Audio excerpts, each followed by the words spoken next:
আসসালামু আলাইকুম। আজকে আমি রান্না করব লেবু পাতায় পোয়া মাছের ঝুড়ি। আর এই রান্নাটা খেতে খুবই মজা, ইউনিক একটা রান্না। চলুন দেখে নেওয়া যাক। এই জন্য এখানে আমি 2টা পোয়া মাছ খুব ভালো মতো সিদ্ধ করে লবণ হলুদ দিয়ে এখন কাঁটাটাকে ছাড়িয়ে নিয়েছি। এখন কড়াইয়ের মধ্যে তেল গরম করে এখানে পেঁয়াজ কুচি দিয়ে নিলাম আমি। এখানে প্রায় আমি 1 কাপ পরিমাণ পেঁয়াজ কুচি ব্যবহার করব। এখন পেঁয়াজ কুচিটা খুব ভালো মতো ভেজে নিতে হবে। পেঁয়াজ কুচিটা ভাজতে ভাজতে যখন কালারটা চেঞ্জ হয়ে যাবে, এখন আমি একে একে সব মশলাগুলো দিয়ে নেব। এখানে আমি মরিচ গুঁড়া দিয়ে নিলাম এখানে প্রায় 2 চা চামচ পরিমাণ।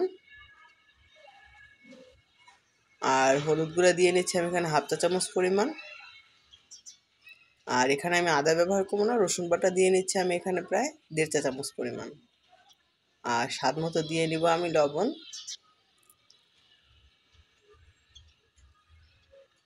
আর মশলাটাকে খুব ভালো মতো এখন আমি একটু কষিয়ে নিব।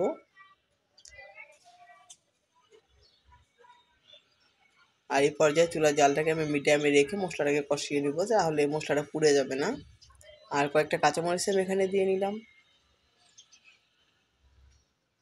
মশলাটা সুন্দরভাবে কষানো হয়ে গেলে এখানে কিছুটা পানি দিয়ে দিব মশলাটাকে ভালো করে কষিয়ে নেওয়ার জন্য। এই তো এখন খুব ভালো মতো বলক চলে এসেছে। এখন আমি এর মধ্যে আগে থেকে কাটা ছাড়িয়ে রাখা মাছটা এখানে দিয়ে নিব।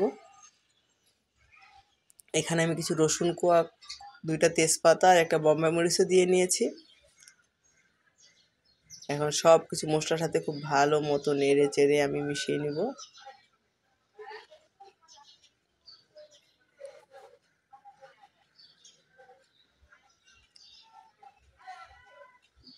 খুব সুন্দর করে মিশিয়ে নিতে হবে।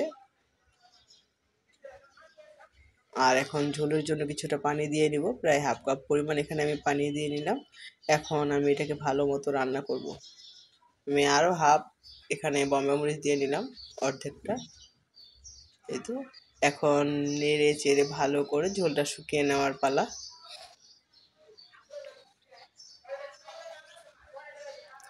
আর এখানে এখন ঝোলটা যখন পুরোপুরি শুকিয়ে এসছে, এখন আমি এখানে কয়েকটা লেবু পাতা দিয়ে নিলাম। এতে করে খুব স্ট্রং একটা ফ্লেভার পাওয়া যাবে লেবুর, আর খেতেও খুব ভালো লাগবে। এখন লাগো লাগো হওয়া পর্যন্ত আমি অপেক্ষা করব। এভাবে করে আমি ভাজা ভাজা করে তারপরে নামিয়ে নিব। আর নামিয়ে পরিবেশন করব মজাদার লেবু পাতায় পোয়া মাছের ঝুড়ি। আল্লাহ হাফেজ।